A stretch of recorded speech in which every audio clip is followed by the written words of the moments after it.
and welcome to Around the Hoop, the Westwood Basketball Show. I'm your host, Mike Gay. Season 4, Episode 7. It's hard to believe we're halfway through the TVL season. Joining us in studio, as always, Coach Clifford, and we have a special guest, the Player Spotlight Player of the Week, Katie Kissell. Welcome, girls, ladies. Thank you. So, interesting week. It was mixed with some learning experiences and some solid execution of what you learned in one of the previous games. So why don't you walk us through it? Yeah, sure. So Friday night we had the doubleheader with Norwood. We had the early game, and just not a lot of things went well for us. Credit to Norwood, they're a really good team. They're well coached, really talented, and they put the pieces together really well. We struggled offensively all night, but I was really proud of how we battled through that. Kept playing defense, kept rebounding, kept firing the shots up. They just kind of weren't falling. And it's a mixture of a couple things. I think Norwood's defense caused us to take some bad shots, and then you start looking at the scoreboard. Girls are realizing that we're not scoring. We need shots to fall, and things just sort of snowball, and those problems kind of compound. So it was definitely a long night. I think there were some positive takeaways. It's a really good team, and in stretches we played really good defense against them, had some good ball movement, things wouldn't fall. So definitely some positive takeaways. But yeah, that was overall a pretty tough night. We rebounded on Tuesday out in Holliston. We were really fired up to, fix our mistakes and come out of the gate strong, and unfortunately didn't do that. It was close through 3 quarters, and then in the 4th quarter we were able to open things up and put them away, which was nice. So with 7 minutes left in the game, it was tied, and then we outscored them 17-3 the rest of the way. So we were able to kind of put the exclamation point on it, but it took us a little while. There you go. So going back to the Norwood game, the start of the game, I thought the girls were a little tight, and they knew they had to execute at the highest levels, and some shots that would normally go in weren't going in. How do you get a young team refocused when that's happening? I mean, we all have bad nights, but it seems like when you have to be playing at your highest level, it was a big night for some of the girls. Yeah, absolutely. I'm still working on answering that question as a coach, obviously. But I think just reminding them it's all about the next possession. The only shot that matters is the next one, and sort of refocusing. And for us especially, we've relied on our defense. And I thought our defense looked okay that night, sometimes better than others. But overall, I was pretty happy with it. So you remind them that that's where it starts. And if we can get stops, then things get easier on the offensive end. And just simple reminders, moving the ball reversals, ball fakes. I think when you get, and I've been a player in that situation, when you get in that moment, you just kind of seem to forget some of the basics. So just to kind of go back to, you'd think it's a night that we need to be more complicated, and sometimes you just need those simple reminders to get back on track. And one other question on the Norwood game, size was, a pretty big disparity. Most of the game, there was one point where they've, effectively 2 6-foot-plus players or close thereabouts. Are you running some different offensive sets or defensive sets against that size, or are you just running the same offense? In general, run the same offense. Yeah. I don't think you can put in a whole new system, the day before. That's just recipe for disaster. But certain things you can do to maybe try to pull them away from the basket, or get the bigs doing some things that they may not be comfortable with. I mean, with Norwood's athleticism, particularly Obrey's, I mean, she can do everything. But you try to put people in positions where they may be a little less comfortable and try to take advantage of that. So we did a little bit of that, not to, again, a ton of success, but that's kind of that was the approach. Sure. And then you travel out again to try to fix those mistakes. A great game where you executed pretty much most of the game, but then you've been in a lot of close ones, and so it's good to see that you didn't leave it until the end to pull away. You pulled away, kind of mid second half. So that's great. So I think you've got a couple of plays that you want to go over in the coach's corner, Chalk absolutely. Talk. So why don't we go there?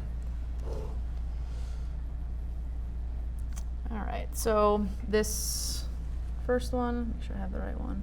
So this first one's just one of our offensive sets, and I just want to make a couple points where Taylor Kane starts the offense. This is going to end up in a 3-pointer for Chloe Callahan, but there's a lot of good little things that happen to make this work. The first thing is you'll see Taylor's kind of not walking the ball up, but not with a ton of pace, just to make sure we get into our offense. But as she initiates it, which is going to be a dribble handoff at Haley Jacobson, who's over in this corner, she really picks up her pace, which makes the defense have to start working. And that's phase 1. So on the handoff, the defense does get through it, but then we hit him with a post ball screen coming this way. So Olivia Williams does a good job of setting that, keeping her feet settled so she doesn't have an illegal screen. Haley does a good job turning the corner, and as you can see, draws a lot of attention. Then we have the kind of Caitlin Fleming as a distraction going through and just sort of discombobulates the defense a little bit. Haley makes a great read and played really well this game, made really good decisions of seeing the 3 white jerseys right in front of her. She sees Chloe wide open, who's a good outside shooter, and is able to, just a little slow, there it is. is able to hit her, and Chloe knocks down the shot. So again, it all starts all the way back to just Taylor really accelerating into the handoff, into Olivia's screen, into Haley making a good decision. And so it seems pretty simple, but there's a lot of little things there that tie into that. And I noticed at the end, Taylor is rotating back, so Taylor then becomes the defensive safety again, transitioning from a score to potentially a fast break. She's back. Yeah. So is that again? Is there always a responsibility where you're having somebody kind of trail a play? We actually prioritize crashing the boards, and we kind of wait to get burned before we really have someone that's designated for that. And if we do, we can make that adjustment. But we usually do a pretty good job, and we're athletic. We can, in maybe situations where we get out of position a little bit, we can usually make up for that with our speed getting back. So, got it. So that was just an inherent play for Taylor coming back. Yeah. I got it. I think she knew it was going in. That's what she told me. Yeah, of course. The rotation of the ball. Okay. So the other play, and I'll backtrack this is going to end up when Katie, who's sitting next to me, hitting a shot, starts on the defensive end. So Sarah Roycroft, we talk about stopping the ball as early as we can. She's kind of hidden behind here now. She's going to put pressure on their ball handler, who's having a really good game for them and is the second leading scorer in the league. So she's put some pressure on the ball, which just causes her dribble to come out a little wider. And Haley Jacobson, again, is going to be the one that comes in, pokes this away. I'll actually go in slow-mo here. Not working right now. So Haley ends up with the deflection. Sarah ends up with the ball. We head into transition. Haley does a good job here getting away from Sarah, running kind of a wide lane. Sarah makes a really nice one-handed running bounce pass to her. And then credit to Haley. So many people would throw up an off-balance layup here and maybe it wouldn't go in. She feels the defense collapsing, realizes she's not totally in control, and makes a really good play to kind of pull this back out and kicks it to Taylor Kane, who's right here. Taylor looks open, but she'll have defense collapse on her. One of the things we've emphasized is really just selling that you're a threat, even if in that situation you may not be. So Taylor feels the pressure. You'll see her, even something as simple as just looking up at the rim is going to shift their defense, and then Katie's over here waiting, and she ends up with a wide open shot. So Taylor here, just that one dribble and look to the rim. She draws two defenders. This girl probably should be over on Katie, but had to go to the ball, and then Katie ends up knocking down along two. Nothing but net. So again, starts with defense and heads right in. Sarah did a good job pushing the ball. Haley made a great decision and just good ball movement. And once again, based on the looks of the other players for Westwood, they knew it was going in. Yes. Right when it left her hand. Oh yeah, So I did too. So it's a great transition to Katie Kissell, a sophomore. Huge kind of year and a half for your basketball career, so a year plus. Last year as a freshman, you were playing JV and shifted right into a starting position for the high school varsity team. So talk a little bit about that journey, and then we can get into some of the specifics about the last week and why you're here. Yeah, so obviously the jump from JV to varsity is a big one, but the older girls have been really welcoming and helped me get adjusted to it, and also my AAU season in the fall and spring helped me get adjusted to the competition. What's the difference in the speed? So whether it be JV or even AAU to the varsity level? It's much faster. Everything, your decision making has to be a lot faster, and just the level is a lot better. I can jump in on that for a second. We had during our scrimmage against Walpole as a point guard, Sydney Scales, who's one of the most probably athletic people in the area, and Katie, who is a really, really good defender and did a good job containing her, was on the bench, and she was like, I don't know if I've ever seen someone accelerate that quickly. And you just kind of have those eye-opening moments, but she's handled them all really well. That's great. What were some of the things early in the season that you struggled with the most? It could be speed or just, was it the offense, the defensive rotations, et cetera? So I've always struggled a little bit with confidence, in shooting and attacking the hoop. I've always been more of a more defensive-minded player, and I generally look to set others up. But this season, I've become more confident with attacking and taking shots myself. That's great. What do you prefer, going strong to the hoop or hitting a three like you just did in that clip? I definitely like taking it to the hoop, but when they're tall post players inside, it's a little harder. So then I can not so much in the Norwood game. Yeah, not so much. Yeah. Okay. So let's talk about the last couple of weeks. Some injuries in the team, unfortunately, have caused people to step up offensively. Has that been the shift that's caused you to have some great offensive performances? Yeah, definitely, because Hattie's been out and she's one of our big scorers that some of us have needed to step up and shoot more. That's great. Mm-hmm. But advice to other freshmen or even WBA players that haven't hit the high school level yet. If you could go back, what would you work on to prepare yourself to jump to varsity? I would say just the confidence is a really big piece. Like if you work on a lot and you put a lot of effort into everything you do, you have like the skills and everything, but having the mindset is important too. That's great. So, Coach, I don't know if you want to add anything, any of the stats that Katie Yeah, has. I'll throw some numbers at you. Just like she talked about, just thinking about both defense and offense. That Norwood game was one where she drew a little extra attention, and they definitely had a focus on her, as they should. She ended up with 7 steals and just played through that and played really hard, and that's what she's an example of the entire team just playing hard through that entire game. So that was a stat that stood out. It's not easy to get 7 steals. That's great. And then we went to Holliston, and again, probably her best, probably all-around game, but definitely offensively, she had 12 points, which was a career high. Hit some shots, and you could see that couple drives that maybe she wasn't making a few games ago, which has been great to see. And then a stat that stood out to me, she had 9 rebounds in that game, which is pretty good for a point guard. So just a good Pretty job. Good for any player. Pretty good for anybody, yeah, especially. But just a good job crashing the boards and boxing out and all that stuff. So That's great. Awesome. So congratulations on your first visit to Westwood Media Center. Thank you. We will hopefully see you back many, many times. So Cliff, why don't you walk us through the week ahead, starting tonight Sure. at home? Yep. So tonight we host Dover Sherburne, who is a strong team. They beat Millis, which is kind of their highlight win of the year. They've had some injuries too, so they've been struggling a little bit of late, but they're starting to get healthy, and they had a nice win over Norton last week. So they'll be ready to go. I'm very friendly with their coach, and I'm looking forward to another good game with them. And then next week we host Ashland on Tuesday night, who we beat early in their season, but it was the second game, so hopefully both of us have grown. It'll be another good test for us. And then we travel to Medfield on Friday night, which is one of our 2 losses. So they've been continuing to get better. They're having a really good season, so that'll be a good challenge. But we're definitely just focusing on one game at a time, hopefully one win at a time, and looking forward to DS tonight. So halfway through the season, you are inching closer to that 10-win minimum. Yep. Everything's the same, just one play at a time, one game at a time? Yeah, we really haven't talked much about that.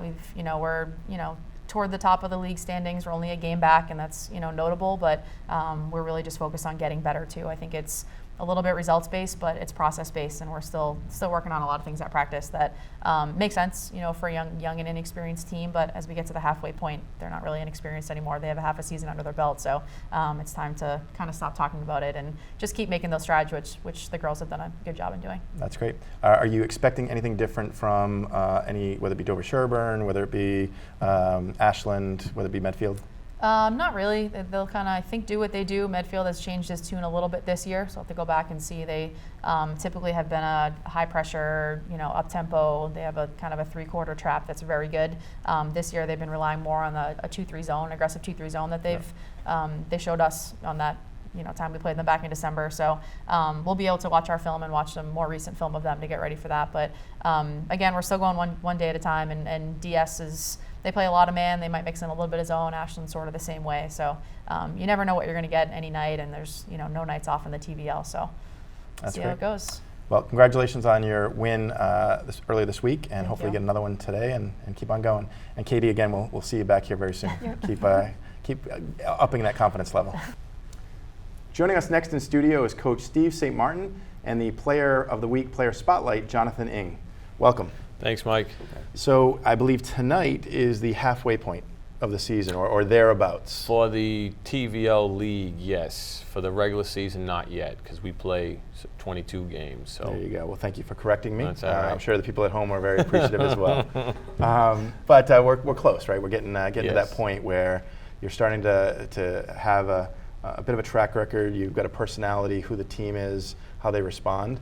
Right. So, Coach, let's talk about that response. How did the boys play the last couple of games? So last time we were here, we were going up about to face Norwood at home, and we played really well. It was a 10-point game at the half, and then in the third quarter, we were able to extend that lead well into our favor, and that was just a lot of the guys executing a lot of the things we talked about at halftime, and being able to go out there and perform the way that we were hoping we would. And also coupled with that was the fact that Norwood was missing 3 key players in their rotation, and as a coach and as a team, you have that next man up stand. That's what you're supposed to do, but it does dramatically alter your rotation. And it's not like college or the pros where you have a multitude of practices to catch people up to speed. You're asking folks to step in right away and perform and do in roles that they may not be accustomed to. So that worked for us. And then the execution on our part was fantastic, though, and the players played really well. And then we turned that into a Tuesday against Holliston. It was a 10-point game at the end of the first quarter, and we were able to put our foot in the gas. And again, their weaknesses boded well with our strengths. So it was kind of like a good combination on our side of things. And but again, you had two fantastic coaches that are in their first year that are putting their stamp on their program, and both of them are doing really well. So it was two fantastic wins for us. That's great. And on the Norwood game, it was a game that we actually not only televised, but was able to commentate on. Right. Really impressed with not just the kind of the offensive production, but defensively, Yes. You really shut down. Even though they had 3 players that they were missing, a pretty talented Norwood team. Absolutely. And I know Coach Krista McDonald, again, very friendly with yourself, and Correct. also Coach Clifford. It was tough to see because she's so competitive and so Correct. passionate. Correct. I think we're going to be lucky enough to have her in the studio Yep. a little bit later this Yep. season. Talk a little bit about the defense, though. Like, what did you do a little bit differently? Was it just an execution? Absolutely. I mean, there's always a chess match that goes on depending upon what teams do against you, both offensively and defensively. They have to make some adjustments with. For us, defensively, there were some adjustments we needed to make at the half, but a lot of it was just making sure that we executed well, especially in the communication pieces between screens. And then forcing them into uncomfortable positions and uncomfortable offensive sets that they had to execute through. Those things were very good for us. And then we were able to get a couple of their better plays into pick up some fouls early, and that helped as well. So all those things happen because the players go out there and execute it well. Yep, and we'll get into Jonathan in a little bit later. But Jonathan had a big offensive contribution, Yes. as well as, again, defensively, a big role. Right, right. I mean, Jonathan he's like the anchor of our defense in the sense that our help, as we talked about before on the show, our help comes from our bigs, and nobody rotates better than Jonathan does and steps in, is willing to take a charge and step out. And those are things that not only impact your team in the sense that you're taking points away from the other team, but you're also putting them in a situation where that one of their better plays is picking up a foul or two, and you're also igniting your own team because they know that if they do get beat by the way we play, they have help in the back, and that's something that's strong. And Jonathan, over the last couple of years, has really developed into that type of a player where he's so reliable to be where he's supposed to be. Yep. No, absolutely. And then obviously offensively, we mentioned James McGowan. We've Yep. had him in studio a number of times. Yep. 31 points in the Right. in the Norwood game, followed up, I believe, 19 Correct. in the Holliston game. Again, continues to be a spark when he's hitting some early shots. Really kind of opens up your offense. Right, and teams are trying to key in with him and Pat, and having Jonathan a favor, or Connor, or Jimmy Bean, whoever to play in the post. And we were running some certain sets to get the ball inside.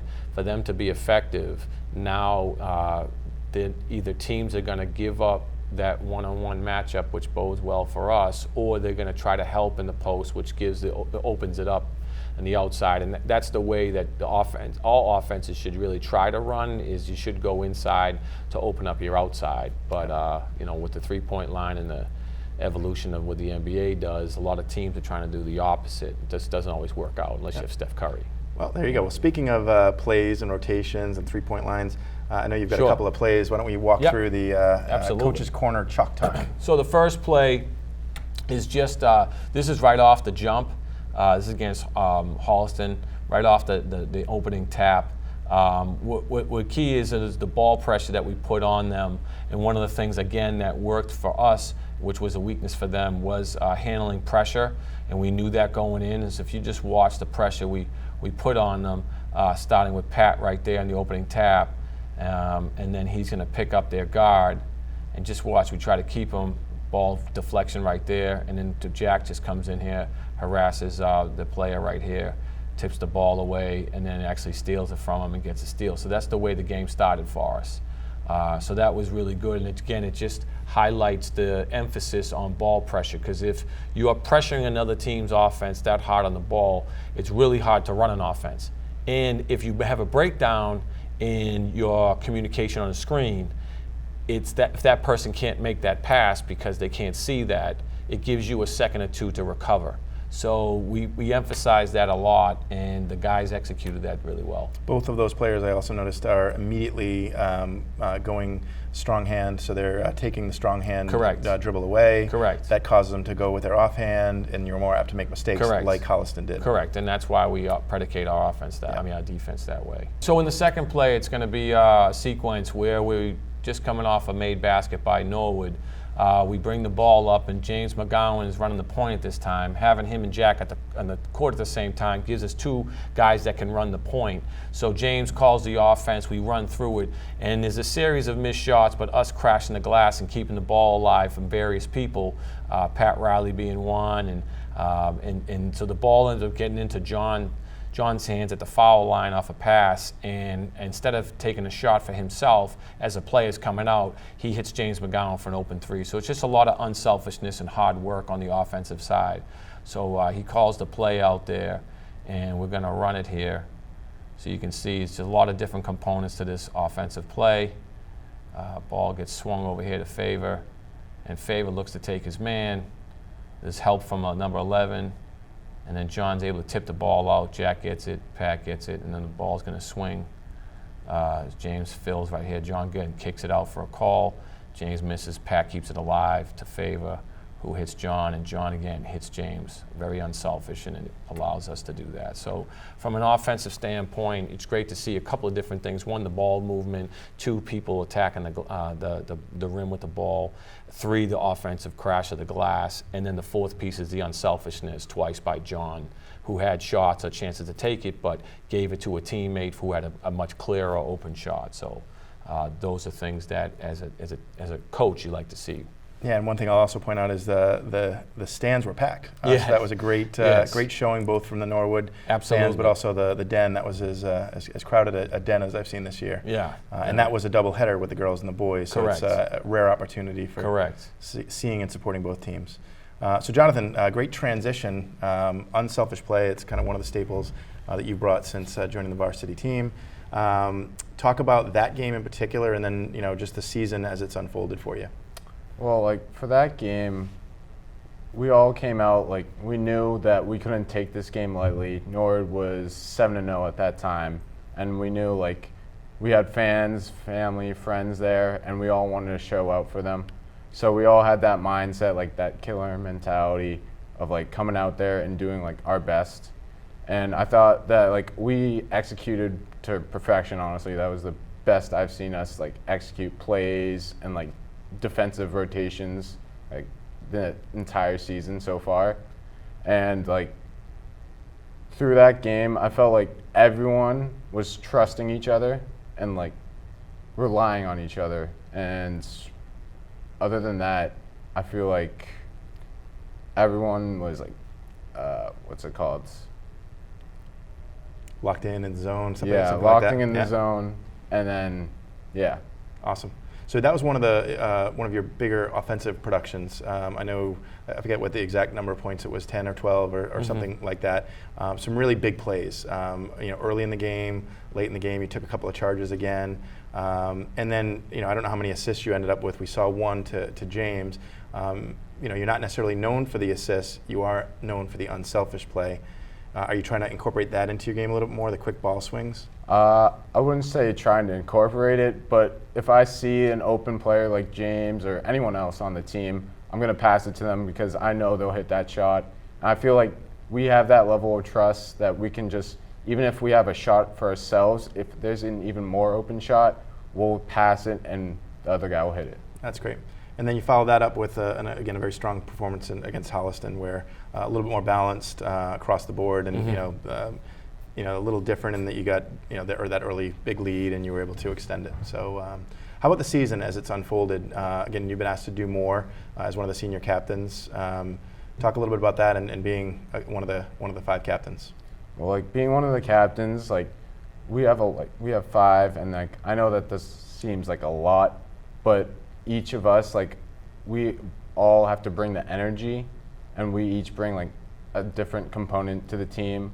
Like, I feel like Pat and Terj brings like the energy, while me and Favor and James like reinforce like those people who aren't maybe getting as many minutes as others, and like try and encourage them to do better. And like in practices, I'll like talk to like Brendan Donegan, a freshman who got called up, and I'll tell him what he can do better and what he can improve on. And I know that he's listening, and I see that like improvement every day in practice, and even in games when he gets in, I can see that improvement going on. That's awesome.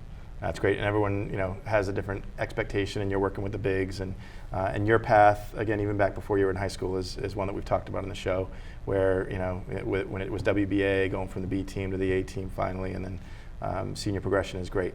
So awesome on that front. We're going to take a little bit of a transition. Mm-hmm. So one of the things I found out when we were getting ready for the show is that you're a bit of a sneakerhead, as they call it. And for those of you at home that don't know what that means, it means you are into kind of high quality sneakers, some original Jordans, maybe some cool Air Force Ones, things of that nature. So when did you get hooked on sneakers, and what are the best pair that you own? I got hooked on sneakers probably around freshman year because of my friend Joe Goff. He introduced it to me and like kind of like further enhanced my liking of shoes, because I love to like go on the Nike app and like customize like different colorways of like basketball shoes and that stuff. And probably my favorite pair, I have to say, is my Jordan 5 Supremes. They're just like all white with the Supreme logo, which is like a skater shop that's like really like hype beast per se, and they just look cool to me. Yeah, for a lot of the people at home, they have absolutely no idea what you just said. But I have yeah, no there you idea go. Steve has no idea. I played in Chuck Taylor's. Yeah, there you go, Chuck E. T's back in the day.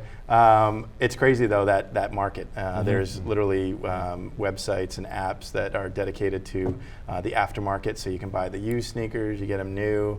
You can spend thousands and thousands of dollars. So I want to just follow up one last piece about John is that it's easy as a captain to say things and not do them.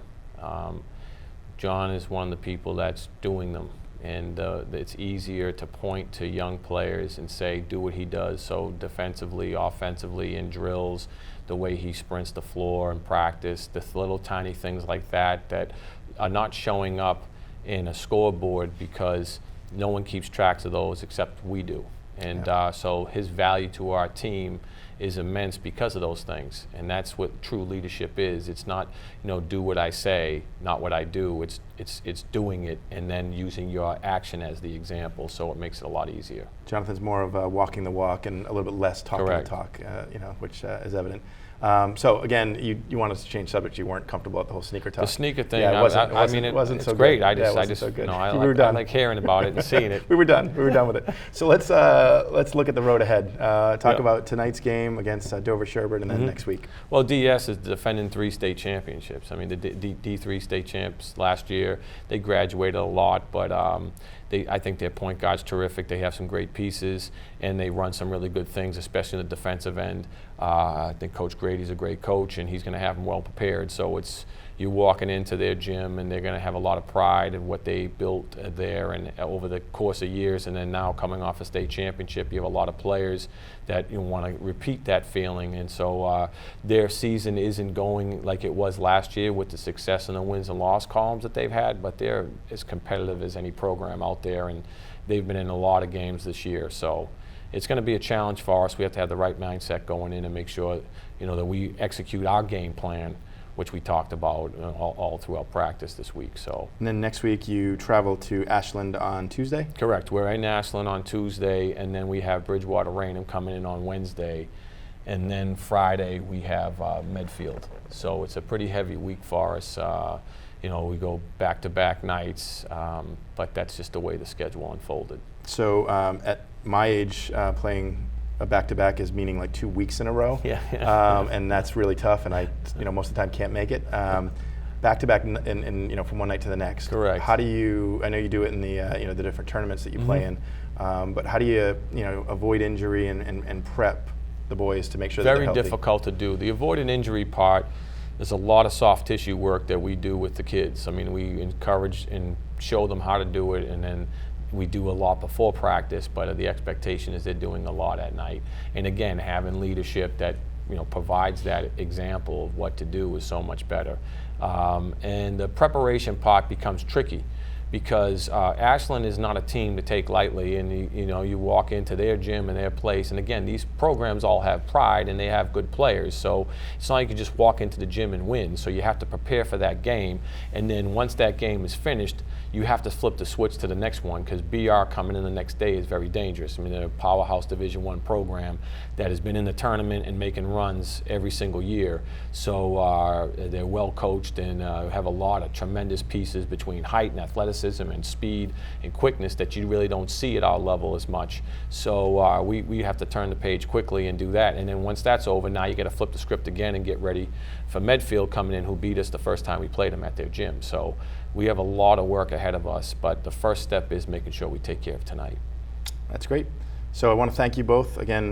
Great having you in studio again. And I will reach out to you if I have any sneaker needs, or your friend as well. So again, thanks guys. Great luck Mike. tonight against Appreciate it. Dover Sherburne on the road. 2 back-to-back road games, and then you got a couple at home. So it'll be good to be back in Bader Gymnasium next week. Right. So again, thanks guys. Thank you. Go Wolverines. Thank you for watching Around the Hoop, the Westwood Basketball Show. I want to thank our guests in studio, as always, Coach St. Martin and Coach Clifford, as well as our Player Spotlight Player of the Weeks, and that is Jonathan Ng and Katie Kissell. Also, thank you to our sponsors, Norwood Physical Therapy and Mike Kane, as well as the Vanderbilt Club and Sue Young. Thank you to our help here at Westwood Media Center. The technical director is Erica Adams. We have Connor Lynch as the director of programming and original content, and the executive director, Melinda Garfield. Please come out to support both the boys and girls teams at Westwood High School's Bader Gymnasium. Typically the games are Tuesdays and Fridays, or you can travel to one of the TVL gyms to support them on the road. And if you haven't been down to 15 Purwall Street to check out the Westwood Media Center, come on down during regular business hours, get a tour and see a gem of Westwood, and it's a resource for all of us. Again, until next time, I'm Mike Gay, your host. We'll see you at the Bader Gymnasium, where the Westwood Wolverines will be going into TVL action.